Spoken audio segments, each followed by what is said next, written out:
Good evening, class. Today I will be lecturing you all on the ascent of the primordial race, the humans. Shocked gasps and murmurs run through the crowded classroom as they hear this. Every student in the room was a future galactic-level politician of one level or another. They all expected to learn this information sooner or later, but each of them, without exception, thought it would be later. Now quiet down.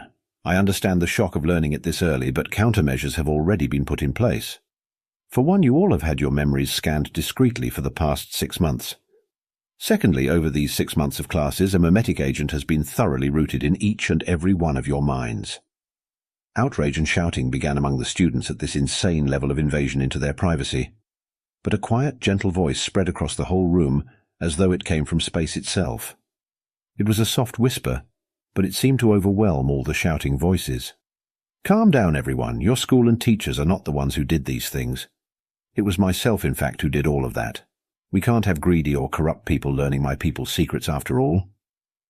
As this voice spoke up, blue light swirled in every corner of the room and slowly coalesced into a being next to the podium. As the being took shape, a stunned silence enveloped the room, and a few students directly fainted. There, standing in the front of their classroom, was a human that descended into physical form, wearing a crisp, clean suit, no less. The teacher looked over to the human, and she smiled at him thankfully. Then, breaking the silence, she spoke up again. Now then, please wake your unconscious classmates if you would, everyone. Ah, good, since that's done. Let me start by saying our galaxy's last few thousand years of peace is because the humans did not in fact leave the galaxy. They ascended, yes, but still watch over us and intervene when major wars or atrocities are about to occur and stop them. Some of you may even remember in the news a few years ago, when 2 pulsars were due to collide. The resulting explosion would have destroyed a dozen nearby stars. The radiation it would have put out would have been enough to clear half of the galaxy of life.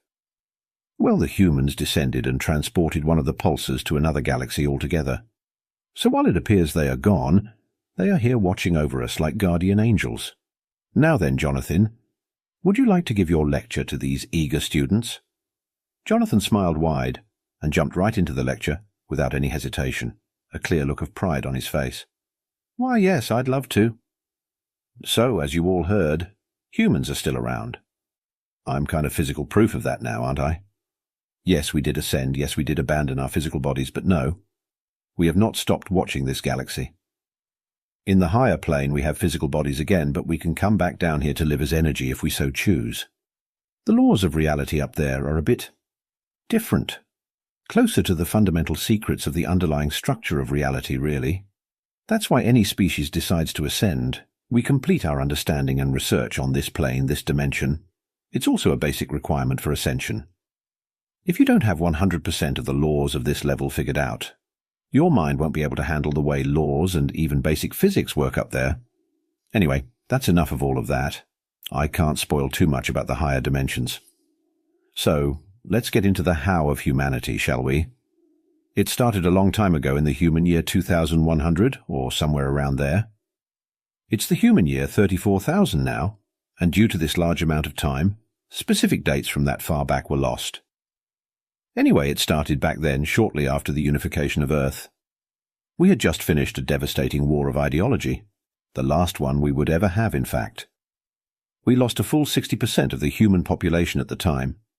Eventually we came out of it, and our Grand Authority at the time, along with his Council of Advisors, calmed the remaining chaos and started to rebuild Earth. We had destroyed almost every major city on the planet at the time in that war. It was a dark time in human history, but also one of the brightest.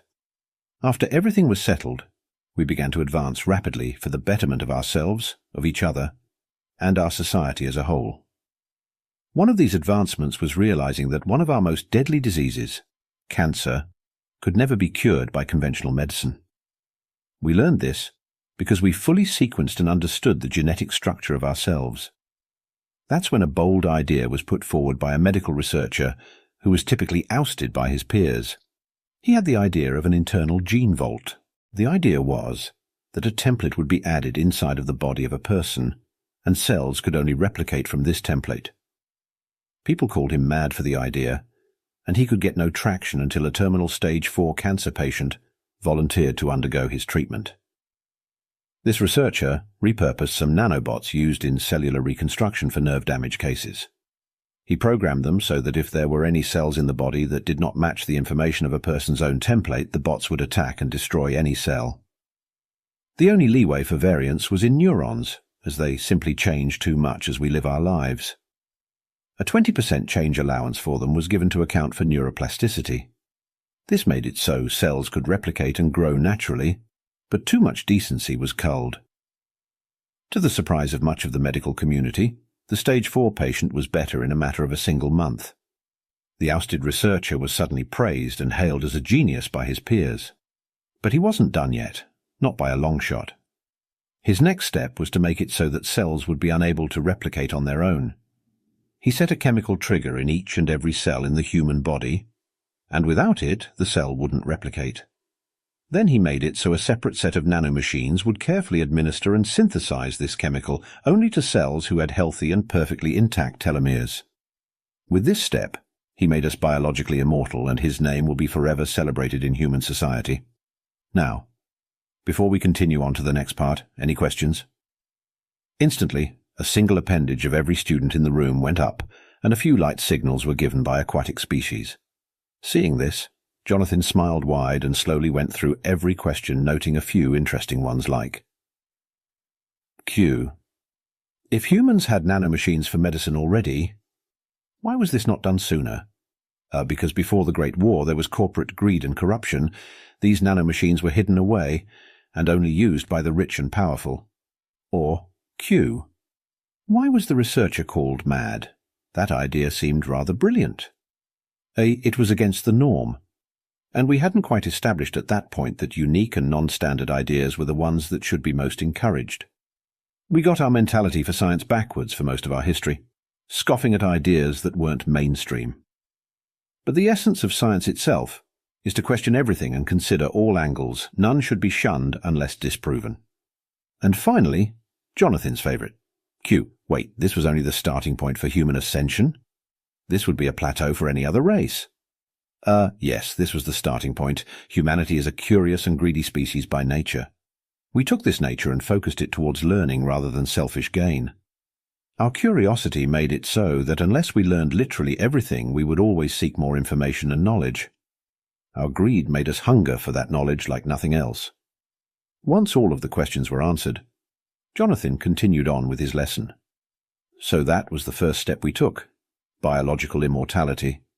The next step was integrating our minds and bodies with our technology on a higher level. This wasn't hard. Most of us had neuroprocessors at this point after all. Integrating with computers and the like was a simple matter of willing ourselves to do it. But we took it a step further and made ourselves several virtual worlds, our own virtual galaxy even. Some places we would meld our minds with others for a time to solve larger, more complex problems.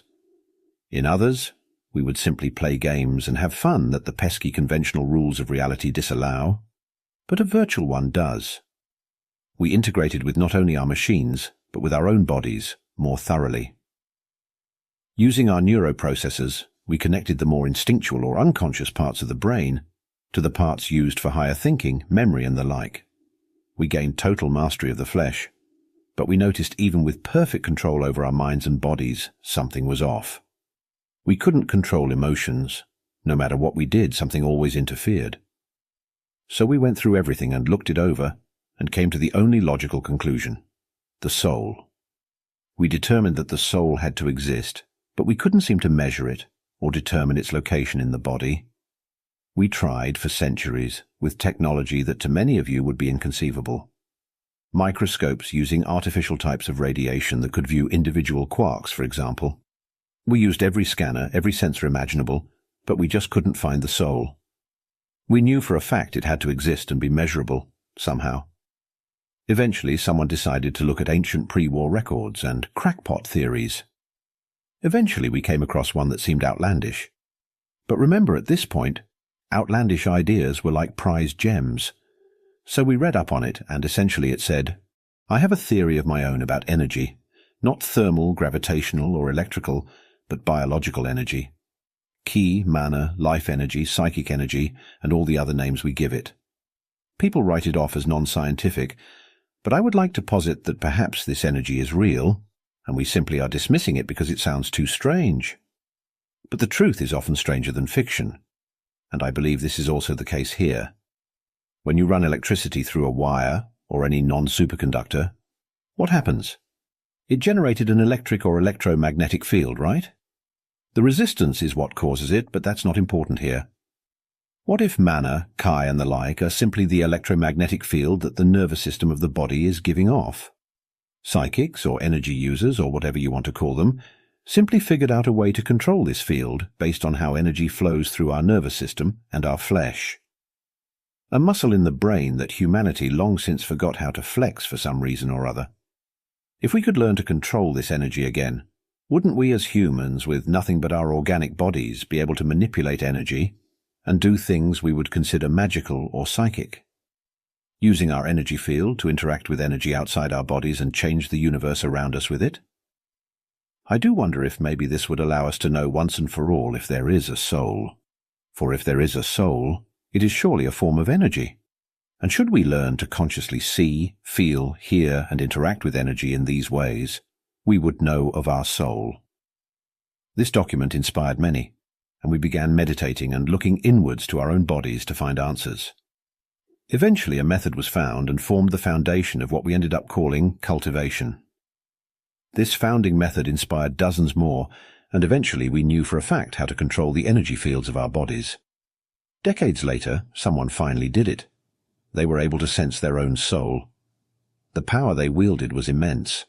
It was like they had the power of the Big Bang in the palm of their hands. Once we found the soul, we had perfected our minds, our bodies, and now even our souls were being studied and worked on to perfect. I wish I could tell you all exactly how to do it, but it's esoteric by its very nature. Everyone experiences it in a vastly different way in just the human race, let alone alien species. But humanity dug deeper, and eventually discovered every alien race was capable of the same feats and abilities. But we as a whole decided that this should be a journey that every species takes themselves. With that, using our essentially infinite lifespans, we began to look inwards and use this ability to feel and see energies. Every human being suddenly became able to pry into the secrets of reality itself, and just know how it worked innately through this energy. So eventually, humanity as a whole, but also individually learned the true inner workings of reality. With this understanding came a feeling.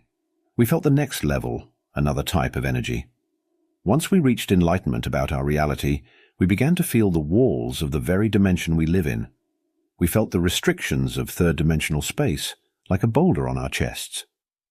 So we dug even deeper into ourselves and found that we could take all of the energy from our bodies and separate from them, existing independently as souls. As souls through energy, we could replicate every feat our technology granted us, and more, much, much more. We began to guide the whole galaxy as overseers and guardians at that point, and over time figured out a few ways to leave this third-dimensional space and move on to the next level.